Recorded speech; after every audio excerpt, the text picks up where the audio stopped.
আমরা চলাইলে আমাদের 20 লাখ টাকার গাড়ি, আমরা রাস্তায় চলতে গেলে মিটার দিয়ে চলতে হবে কেন? আমরা চাই যাতে এই 50,000 টাকার মামলাটা বাতিল করা হয়। আমরা তো গাজীপুর যাইতে পারি না, আমাদের ধরে লাই পুলিশ, ধরে ডাম্পিং এ দিয়ে দেয় গাড়ি, তাহলে ওদের কেন ডাম্পিং এ দেয় না বলেন? হ্যাঁ, আমরা মিটারে চালাবো, আমাদের সাথে বসুক, যুক্তি করুক, একটা লিমিটেশনে আসুক, আসার পরে আমরা মিটারটা রিক্যালকুলেশন করুক, আমরাও মিটারে গাড়ি চালাবো। মিটার ছাড়া গাড়ি চলে, ওরা অবৈধ গাড়ি চালাতে পারে, আমরা বৈধভাবে কেন চালাতে পারবো না বলেন? আমাদের লাইসেন্স আছে লোকে, আমরা লাইসেন্স নিয়ে গাড়ি চালাতে পারি না, ওরা লাইসেন্স নাই, ওরা লাইসেন্স ছাড়া গাড়ি চালায় বলে কেন? নামের উপরে চলে তারা। আজকে আমরা যারা রাস্তায় আসছি, এখানে যারা আমার সহযোদ্ধা আছে, ভাই আছে, আমরা রাস্তায় এসে দাঁড়াইছি 3টা দাবির কারণে। মূলত 3টা দাবি, অনেকগুলো, এর ভিতরে আমরা দ্রুত কার্যকর চাই 3টা দাবি। এক হলো আমাদের গভর্নমেন্ট আমাদেরকে একটা সিস্টেম করে দিছে যে তোমরা মিটারে গাড়িটা চালাও। আমার গভর্নমেন্ট আমাকে পার মিনিট 2 টাকা মিনিট হিসাবে ক্যালকুলেশন করো আমার মিটারে, যেটা ঘন্টায় আছে 120 টাকা।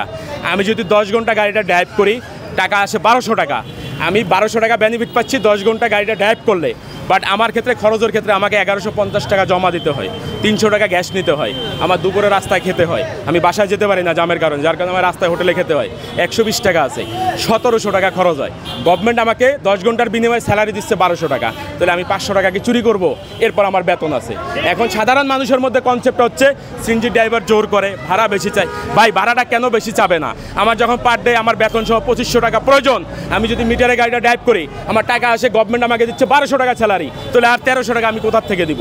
আমার প্রতিটা ভাই এখানে সবাই কষ্ট করে, তাদের ফ্যামিলি আছে, সবার ফ্যামিলি আছে, সবার বাচ্চা আছে, কেউ সবাই চায়, সব প্রতিটা সেক্টরের মানুষ চায় তার বাচ্চা লেখাপড়া করুক, একটু ভালোভাবে মানুষ হোক, একটু ভালো ডেভেলপ করুক, একটু ভালো জায়গায় থাকতে চায়। এগুলো কোনোভাবে পসিবল নাই 12 মিটারে গাড়িটা চালাইলে। হ্যাঁ, মিটারে আমরা চালাবো, আমরা কোনো এক সময় মিটারে চালাইছি, কোনো এক সময় মিটারে গাড়ি চালাইছি, এখন পারতেছি না, কারণটা হচ্ছে আমি 1200 টাকা স্যালারিতে আমার হচ্ছে না, আমার যেখানে পার ডে 2500 টাকা খরচ, সেখানে 1200 টাকা আমি পসিবল না। হ্যাঁ, আমরা মিটারে চালাবো, আমাদের সাথে বসুক, যুক্তি করুক, একটা লিমিটেশনে আসুক, আসার পরে আমরা মিটারটা রিক্যালকুলেশন করুক, আমরাও মিটারে গাড়ি চালাবো। এই যে অটো রিক্সাগুলো রাস্তায় চলতেছে অহরহ, তাদের কোনো ড্রাইভিং লাইসেন্স নাই, কোনো অভিজ্ঞতা নাই, তাদের কোনো শিক্ষা নাই, তারপরেও গাড়িটা রাস্তায় চলতেছে। বাট একটা সিএনজি ড্রাইভার, প্রতিটা সেক্টরের ড্রাইভার প্রচুর কষ্ট করে ড্রাইভিং শিখে অভিজ্ঞতা সম্পন্ন হয়ে একটা লাইসেন্স পায়, তারপরে রাস্তায় এসে দাঁড়ায়। বাট একটা অটো রিক্সা কোনো অভিজ্ঞতা নাই, সে আজকে গ্রাম থেকে আসছে, অবশ্যই রেসপেক্ট করি তার কাজকে, সে আজকে এসে কালকে রাস্তায় নামে অটো চালাইতে, তার কোনো প্রতিবাদ হয় না। আমার দেশে চলতেছে এটা, আমার প্রতিটা রাস্তায় চলতেছে, গুলশানের মতো জায়গায় অটো রিক্সা চলতেছে, তাদের ক্ষেত্রে কোনো আইনি ব্যবস্থা নেওয়া হয় না। কিন্তু আমাদের ক্ষেত্রে এটা কেন হয় ভাই? আমার যারা ঊর্ধ্বতম কর্মকর্তা আছে তাদের কাছে আমার একটাই প্রশ্ন, আমরা যারা আছি, আমরা আসলে দেশ সামনে আগাক, আমরা এটা চাই, কিন্তু আমাদের দিকটাও দেখতে হবে, আমাদেরও ফ্যামিলি আছে, আমাদেরও বাচ্চা আছে, আমাদেরও সব পরিবার নিয়ে থাকতে হয়।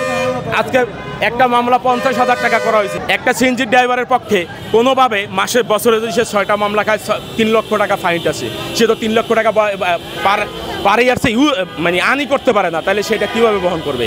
আমরা চাই যাতে এই 50,000 টাকার মামলাটা বাতিল করা হয়, অটো রিক্সাটা যাতে বন্ধ, একটা নিয়ম শৃঙ্খলা থাকুক, আমরাও নিয়মের বাইরে না, আমরাও আইনের বাইরে না।